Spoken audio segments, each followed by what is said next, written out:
Hello guys, हमारे YouTube channel में फिर से आपका स्वागत है। हमारा यूट्यूब चैनल में है M&E क्लासेस। गाइस, अगर हमारे चैनल को अभी तक आप सब्सक्राइब नहीं किए हुए हैं तो सब्सक्राइब कर लीजिए। और अभी हम लोग टॉपिक एक स्टार्ट करने वाले हैं, तो स्टार्ट करते हैं इस टॉपिक को। Let start.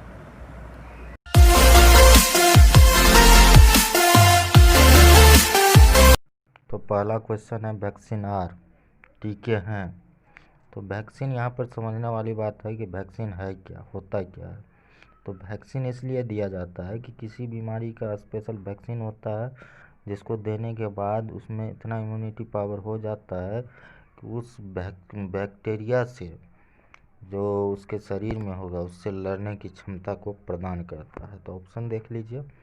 उपचार के लिए प्रयोग होने वाला जीवाणु या वायरस या प्रोटीन, प्रमुख हिस्टोकोपैटाबिलिटी कॉम्प्लेक्स प्रोटीन, रोग निवारक औषधि, मोनोक्लोनल प्रतिरक्षी। तो हमारा आंसर हो जाएगा उपचार के लिए प्रयोग होने वाला जीवाणु या वायरस या प्रोटीन, ऑप्शन ए। चलते हैं नेक्स्ट क्वेश्चन की तरफ। दूसरा क्वेश्चन है, निम्न में से मानव शरीर में सूक्ष्म जीव के प्रवेश के लिए शारीरिक अवरोधक के रूप में कौन कार्य करता है। मानव शरीर में यदि कोई बैक्टीरिया या वायरस किसी भी प्रकार का चीज़ जब हमारे अंदर प्रवेश करता है तो उसको रोकता कौन है। मूत्र प्रणाली का अनिच्छेद, आंसू, एक केंद्रक, श्वेत कोशिका या त्वचा। तो देखिए यहाँ पर आंसू जो है क्या होता है, जैसे आँख में जैसे आँख में मान लीजिए चला गया मिट्टी या बालू, तो वो क्या होता है, आंसू के द्वारा निकल जाता है। तो हमारा आंसर हो जाएगा आंसू। ये रोकता है जीवाणु को शरीर में प्रवेश करने से। नेक्स्ट क्वेश्चन,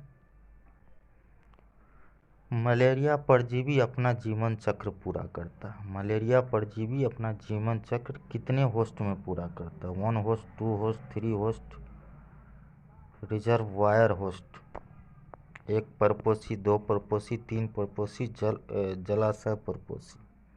तो हमारा आंसर हो जाएगा 2, यानी कि 2 पार्ट में मलेरिया परजीवी अपना जीवन चक्र पूरा करते हैं। नेक्स्ट क्वेश्चन पे चलते हैं। Question number 4, broad spectrum antibiotic आक्रमण करते हैं रोगजनकों एवं परपोषियों पर, रोगजनकों की एक विस्तृत श्रृंखला पर, केवल रोगजनकों पर, केवल परपोषियों पर। तो हमारा आंसर हो जाएगा रोगजनकों एवं परपोषियों पर। नेक्स्ट क्वेश्चन चलते हैं, देखते हैं क्या है। हमारे शरीर में एंटीबॉडी जटिल प्रकार के हैं। एंटीबॉडी किस प्रकार के हैं। एंटीबॉडी जो बनता है किसी बीमारी से लड़ने की जो क्षमता प्रदान करता है वो किस प्रकार के हैं। तो आपके पास ऑप्शन है, आंसर कीजिए। तो हमारा आंसर हो जाएगा ग्लाइकोप्रोटीन। चलते हैं नेक्स्ट क्वेश्चन की तरफ। मलेरिया परजीवी का बीजाणु उद्वन में होता है।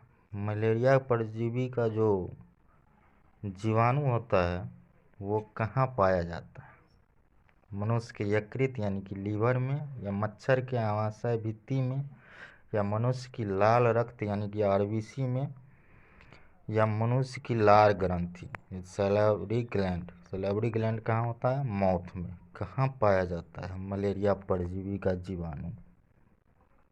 तो हमारा आंसर हो जाएगा मच्छर के आमाशय की भित्ति में। जैसा कि आप लोग जानते हैं कि मलेरिया मच्छर से, मादा मच्छर से होता है। चलिए नेक्स्ट क्वेश्चन की तरफ। साल्मोनेला का संबंध है, किससे संबंध है, टाइफाइड से, पोलियो से, टीबी से, टिटनेस से।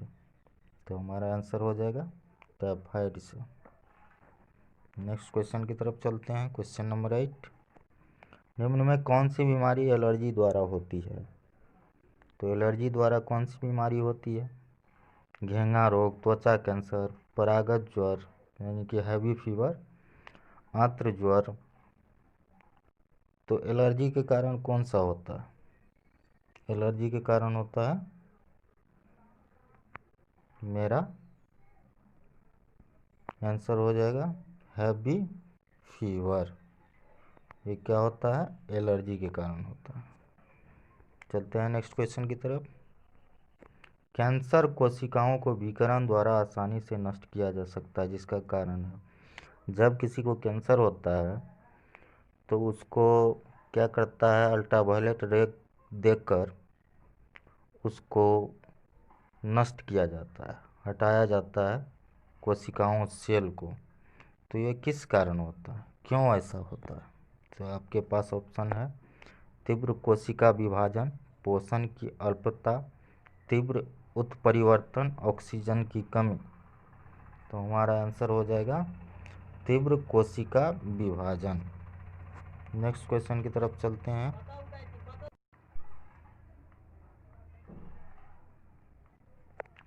माता से भ्रूण में या गर्भवती माता के दूध से शिशु को प्राप्त अल्पकालिक प्रतिरक्षा को कहा जाता है। माता से भ्रूण, भ्रूण क्या होता है कि जब माता के गर्भ में बच्चा जब डेवलप होते रहता है, ऑर्गेन जब बनते रहता है तो उसको भ्रूण कहते हैं। या गर्भवती माता के दूध से शिशु को प्राप्त हुई अल्पकालिक प्रतिरक्षा को क्या कहा जाता है? उसको जो मिलता है इम्यूनिटी, उसको क्या कहा जाता है? एक्टिव इम्यूनिटी, या पैसिव, या सेलुलर, या जन्मजात। तो हमारा आंसर हो जाएगा बी, पैसिव इम्यूनिटी। चलते हैं नेक्स्ट। अधिकांश जंतु वायरस के संक्रमण के फलस्वरूप कोशिका का कोडित प्रोटीन होता है। एंटीजन, एंटीबॉडी, या इंटरफेरॉन। तो हमारा आंसर हो जाएगा इंटरफेरॉन। अब चलते हैं नेक्स्ट क्वेश्चन की तरफ, वो देखते हैं क्या है। Question number 12। अंगों के बड़े पैमाने के प्रत्यारोपण में बाधा है। कौन सा बाधा है? आपके सामने ऑप्शन है। तो हमारा आंसर हो जाएगा बी, किसी बाहरी शरीर द्वारा प्रतिरक्षा की अस्वीकृति। चलते हैं नेक्स्ट क्वेश्चन की तरफ। कार्सिनोमा का संबंध है, आपके पास ऑप्शन है, आंसर कीजिए। कार्सिनोमा का संबंध है तो ये हो जाएगा त्वचा या श्लेष्म झिल्ली के घातक ट्यूमर से। आगे चलते हैं क्वेश्चन नंबर 14। कैंसर ट्यूमर से प्राप्त कोशिकाओं को क्या कहा जाता है? आपके पास ऑप्शन दिया हुआ है। तो मेरा आंसर हो जाएगा माइलोमास। चलते हैं नेक्स्ट क्वेश्चन की तरफ। कौन सा कैंसर लसिका ग्रंथि और प्लीहा को प्रभावित करता है? आपके पास ऑप्शन है कार्सिनोमा, सरकोमा, ल्यूकेमिया, लिम्फोमा। तो हमारा आंसर हो जाएगा सरकोमा। चलते हैं नेक्स्ट क्वेश्चन की तरफ। टी कोशिकाएं एक प्रकार की लिम्फोसाइट है जो कोशिका की प्रतिरक्षा करती है। ये बनी है थाइमस ग्रंथि से, यकृत से, प्लीहा से, रक्तवाहिकों के अंतः स्तर से। तो हमारा आंसर हो जाएगा ए, थाइमस ग्रंथि से। 17 नंबर क्वेश्चन है। शरीर का किसी रोग से मुक्त होने पर प्राप्त की गई प्रतिरक्षा को कहते हैं। देखिए, जब कोई बीमारी आपको होता है उससे यदि आप मुक्त हो जाते हैं तो उससे जो एंटीबॉडी बनता है उसको क्या कहा जाता है? हमारा आंसर हो जाएगा एक्टिव इम्यूनिटी। शरीर का किसी रोग से मुक्त होने पर प्राप्त की गई प्रतिरक्षा को कहते हैं। जब शरीर में कोई रोग होता है, जैसे बुखार होता है, कुछ भी होता है, अभी अभी जैसे कोरोना वायरस चल रहा है, तो उससे यदि आप मुक्त हो गए, वो बीमारी आपको ख़त्म हो गया आपके बॉडी में, तो उसको क्या कहा जाएगा? कौन सा इम्यूनिटी कहा जाएगा? Active immunity, passive immunity, both, या इनमें से कोई नहीं? तो हमारा आंसर हो जाएगा एक्टिव इम्यूनिटी। चलते हैं नेक्स्ट क्वेश्चन की तरफ। एड्स वायरस एड्स वायरस में होते हैं डीएनए। सबसे पहले तो इसमें देखना है डीएनए होता है कि आरएनए। ये तो डीएनए वाला बीमारी तो है नहीं, ये है आरएनए। तो आरएनए कौन सा आरएनए, सिंगल या डबल? तो हमारा आंसर हो जाएगा सिंगल आरएनए। चलते हैं नेक्स्ट क्वेश्चन। एलिसा एक प्रकार का परीक्षण है जो किसके निदान के लिए किया जाता है? Anthrax, HIV, hepatitis, malaria. तो आप लोग एलिसा का तो बहुत सुने होंगे, तो इसका आंसर हो जाएगा मेरा HIV, एड्स के लिए। तो आप लोग एक कमेंट में आंसर कीजिएगा कि एलिसा का फुल फॉर्म क्या होता है। एलिसा, ELISA, एलिसा का फुल फॉर्म क्या होता है, ये कमेंट में ज़रूर बताइएगा कि एलिसा का फुल फॉर्म क्या होता है। चलिए नेक्स्ट। लीवर सिरोसिस किसके लिए जिम्मेदार कारक है? मेरा 20 नंबर क्वेश्चन है, लीवर सिरोसिस के लिए जिम्मेदार कारक है। तो लीवर किससे खराब हो सकता है? चीनी खाने से, या विटामिन से, या फैट और ऑयल से, या अल्कोहलिज्म यानी कि शराब, जो शराब पीता है उससे। तो हमारा आंसर हो जाएगा शराब। चलते हैं नेक्स्ट क्वेश्चन की तरफ। 21 नंबर क्वेश्चन। रक्त परीक्षण के दौरान समूहन दर्शाता है कि रक्त का जो टेस्ट होता है ब्लड का, उसमें क्या दर्शाया जाता है? आपके पास ऑप्शन है, आंसर दे सकते हैं। तो इसमें होता है RBC कैरी सर्टेन एंटीजन्स, लाल रक्त कोशिकाओं में कुछ विशिष्ट प्रतिजन होते हैं। 22 नंबर क्वेश्चन है, रोगों और प्रतिरक्षा के संबंध में सही कथन का चयन करें। तो आपके पास ऑप्शन दिया हुआ है, पढ़ के आंसर कर सकते हैं। तो हमारा आंसर हो जाएगा ए। यदि किसी कारण से B और T लिम्फोसाइट क्षतिग्रस्त हो जाते हैं तो शरीर एक रोगाणु के प्रति एंटीबॉडी का उत्पादन नहीं करेगा। Question number 23। अघातक ट्यूमर है जो, आपके पास ऑप्शन है, अघातक ट्यूमर क्या है? तुम्हारा आंसर हो जाएगा बी, विभेदित और संपुष्टित। Question number 24।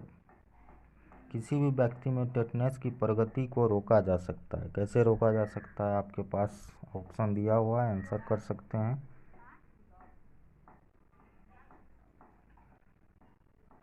तो हमारा आंसर हो जाएगा वीकेंड जर्म्स, छीन रोगाणुओं द्वारा। And the last question. निम्न में से कौन सा युग्म सम्मिलित नहीं है?